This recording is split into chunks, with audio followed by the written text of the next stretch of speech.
Hello, welcome back to the channel. We are just out for a little walk.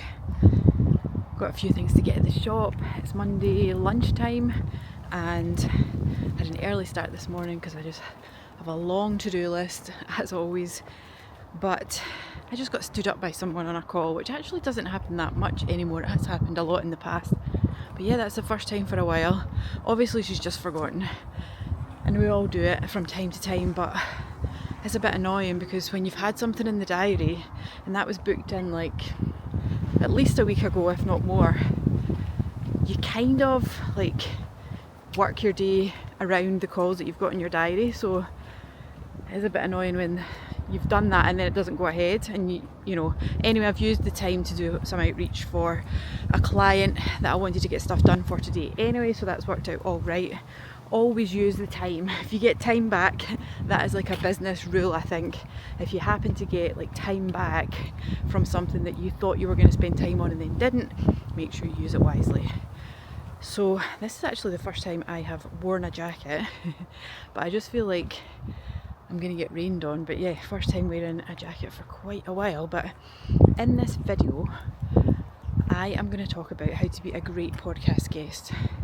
Because getting on a podcast and getting a yes from the host to be a guest is only part of the story. You have to show up, you have to do your job as a guest to get the most out of it afterwards when the episode goes out. So I'm going to talk about how to be a great guest. So yeah, had a lovely chilled weekend, didn't do too much, didn't think about work that much because I was with my little one, and I guess that's really one of the benefits of having children, is that you can't really multitask. You have to basically focus on them, and it means that you can't just sit thinking about work or you know, stewing over things. So it was a nice chilled weekend, and I've woken up this morning on a mission to have a very, very productive week.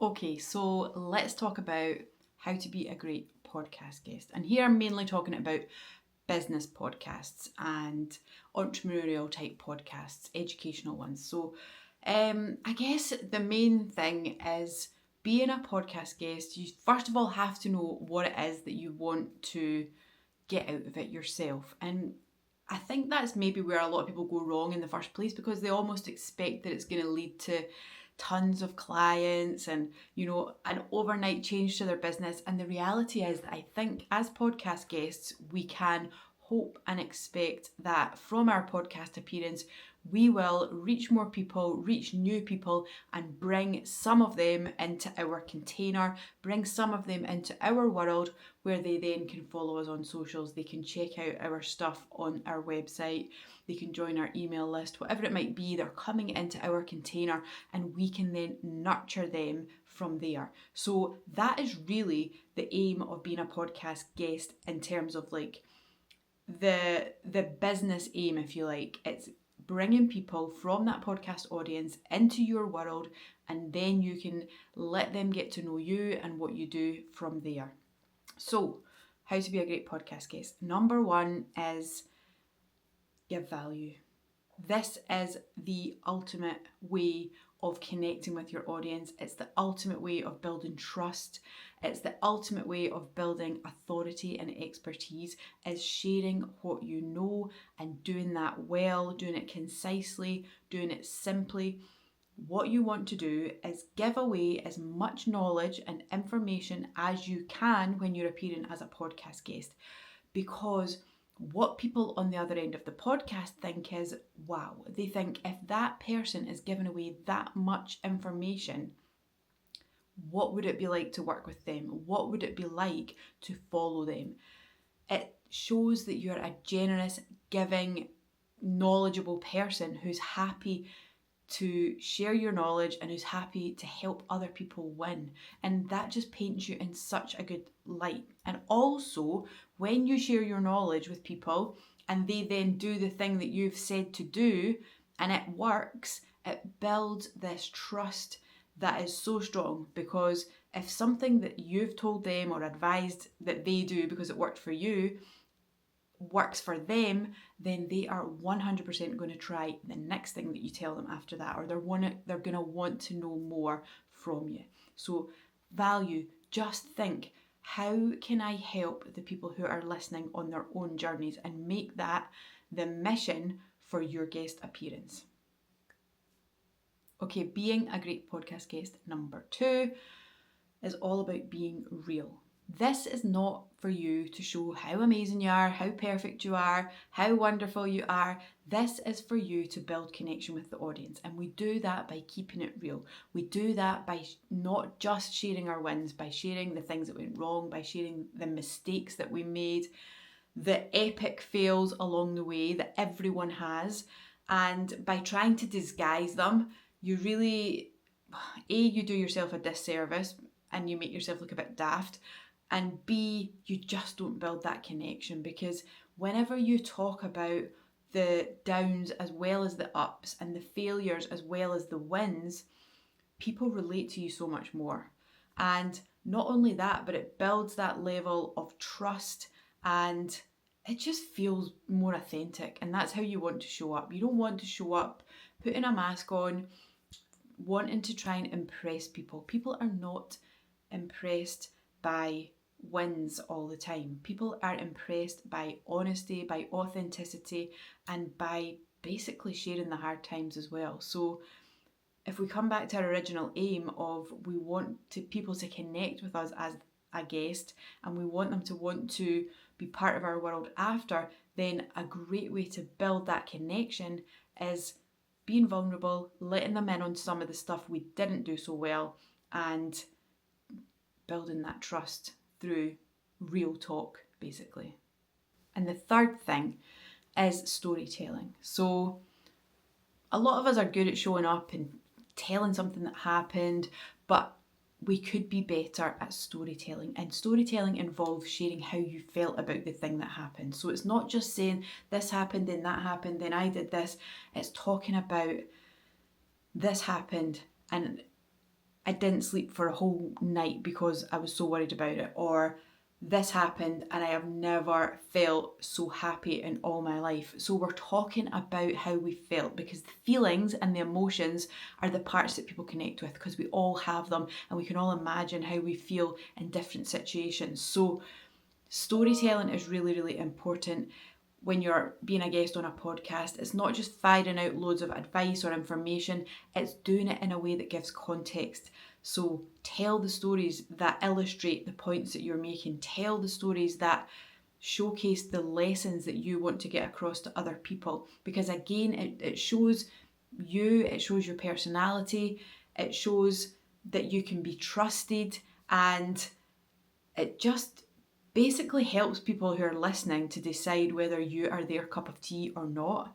And realistically, we only want people to follow us afterwards who think we're their cup of tea. And for the ones who don't, that's absolutely fine. They can go and find someone else. So being authentic, telling your stories, showing your ups and downs, giving as much information as you possibly can will help you find the people who are your people. And those are the ones that any business we want to focus on, because they're the most likely ones to become customers. So that's my top 3 things for being a great podcast guest. As a little do and don't added on to that for a little bonus, do give one place for the audience to go and find you after the podcast. So don't give tons of links, just give one. So that might be come and follow me on Instagram, come and check out my YouTube, it might be check my website, there's a lead magnet on there, or fill in this form. But give one place for them to go so they've not got too many choices and it's easy for them to remember. And as a big no-no, do not sell on podcasts. Do not turn up and just think it's an opportunity for you to do the hard sell, because people will switch off quicker than you can imagine. Do it for the long term. Relationship building, building your network, building your audience, and you do that by giving, not by selling. And if you remember that and you do all the things that I've mentioned, you'll be an incredible podcast guest. And the more that you do it, the better you will get, and it will pay off for your business unbelievably well. So it is Thursday now, and again this week has really flown. I took my little one back to my parents' house so they could do a little bit of school holidays, childcare, while I got a bit of work done over the last couple of days, well really just yesterday. And it's been one of those weeks where it feels like every client has basically been in touch about something, and I also have stuff every week that I want to do for every client anyway, plus the time's been limited, plus I am in the middle of a property purchase which is meant to go through this week, and it's basically just meant that I feel like I am just switching from thing to thing constantly, and it is exhausting. And I think that's what I've really learned, probably for next year's summer holidays, but also for just in general how I work.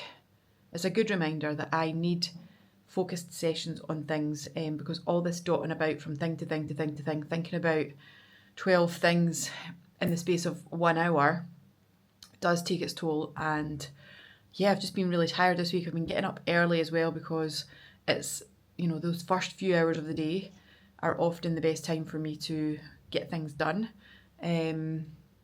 Also had a couple of commitments, like I'm off to the Commonwealth Games today, which I'm pleased about and I do want to go to.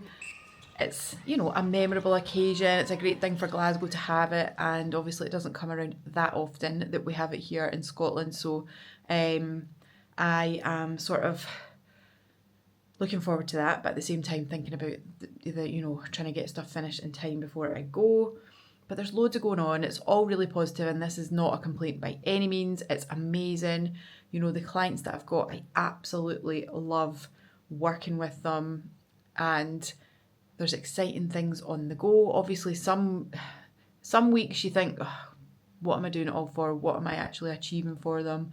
Nothing seems to be happening. Nothing's, working out the way I want it to. And then other weeks it's just like things are just absolutely flying. And it feels like this week there's been a few things happening, which is good because it's a traditionally quite quiet time of year anyway. So, yes, time is just flying, but I definitely think the task switching is a bad idea, and if it's something that you're caught in the habit of doing, then let's work together on it, because I am definitely going to try and block my day more now into set tasks at set times. And yeah, there always is a little bit of interruption and things that come in that you don't expect, but that is definitely now a priority for me, because I feel like it has drained me these last few weeks just trying to juggle 101 things at one time, when actually it's not possible to do them all amazingly well. So it's about prioritising, and it's about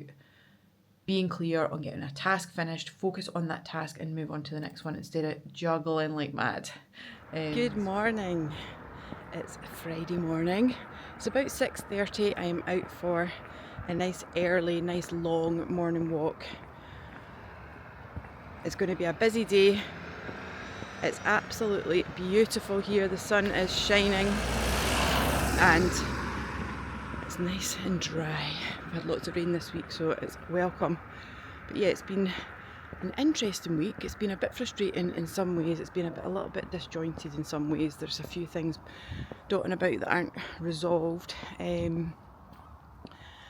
was dealing with a bit of a PR crisis for a client a couple of weeks ago, and that's now turned into potentially some legal action. So we've just been talking about how to approach that. So that's still kind of in discussion.